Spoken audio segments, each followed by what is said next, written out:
அவ்வளவு குவாலிட்டியான லீடர்ஸை நம்ம பில்ட் பண்ணணும். ஒரு முதலமைச்சர் தமிழகத்தை மாற்ற முடியுமான்னு கேட்டீங்கன்னா கண்டிப்பா முடியாது. முதலமைச்சர் இருக்கக்கூடிய 35 கேபினெட் அமைச்சர்கள் மாற்ற முடியுமான்னு கேட்டா கண்டிப்பா முடியாது. 234 சட்டமன்ற உறுப்பினர்கள் மாற்ற முடியுமான்னு கேட்டா முடியாது.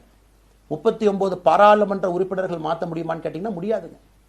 அவர்களோடு உள்ளாட்சி பிரதிநிதிகளாக இருக்கக்கூடிய கிட்டத்தட்ட 30,000க்கும் மேற்பட்ட பிரதிநிதிகள், பஞ்சாயத்து தலைவரிலிருந்து ஆரம்பித்து கவுன்சிலரிலிருந்து ஒரு கார்பரேஷன் கவுன்சிலரிலிருந்து மேயரிலிருந்து, நம்முடைய நோக்கம் எல்லா இடத்துலையும் கிளீன் பாலிடிக்ஸ் கொண்டு வரும், எல்லா இடத்துலையும் கிளீன் கவர்னன்ஸ் கொண்டு வரும், எல்லா இடத்துலையும் ஹானஸ்ட், எஃபிஷியன்ட், கேபபிள், வேலையை செய்து முடிக்கக்கூடிய திறன் படைத்த தலைவர்கள் அங்கே கொண்டு வந்து வைக்கணும்.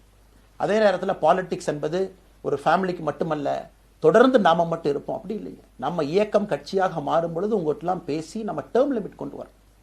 நாம் ஒரு வித்தியாசமான கட்சினா எல்லோருக்கும் வாய்ப்பு கொடுக்கணும். 140 கோடி மக்கள் வசிக்கக்கூடிய அந்த நாட்டில், தமிழகத்தில் கிட்டத்தட்ட 8 கோடி பேர்த்துக்கு நாம் இருக்கோம். 5.5 கோடிக்கு மேற்பட்ட வாக்காளர்கள் இருக்கும் பொழுது எல்லோரையும் அரசியலுக்கு வாய்ப்பு கொடுக்கணும். டேர்ம் லிமிட் கொண்டு வரணும். எத்தனை முறை எம்எல்ஏவாக இருக்கணும், எத்தனை முறை எம்பியா இருக்கணும், எல்லோருக்கும் அது பொருந்தும், எனக்கும் அது உட்பட. The permanent leaders, permanent MLAs, permanent ministers, permanent MPs, அதை நம்ம உடைக்க போறோம். அது எந்த மாற்று கருத்தும் இல்லை. அது என்னை ஆரம்பித்து முதல் மனிதனாக இந்த இயக்கத்தில் இணைத்துக் கொண்டிருக்கக்கூடிய என்னை, ஒரு சாதாரண ஒரு மனிதராக என்னை ஏற்றுக் கொண்டிருக்கக்கூடிய ஒரு காமன் மேன் என்னை ஆரம்பித்து எல்லோருக்கும் இது பொருந்தும்.